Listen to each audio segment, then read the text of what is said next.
Kintsugi means to join with gold. Kin is gold and tsugi, to join.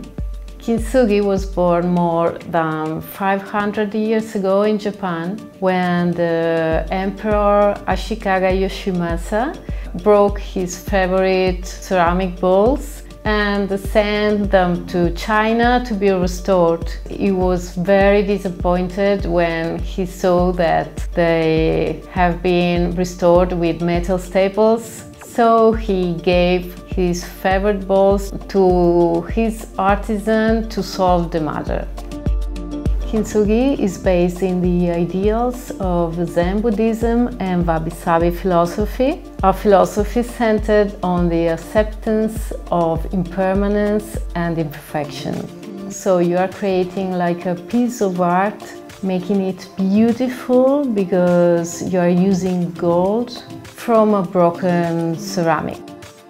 The traditional technique, it can take months to finish just one piece and many years to master the practice. Nowadays, we can use modern materials to speed up the process and take our first steps on a Kintsugi journey.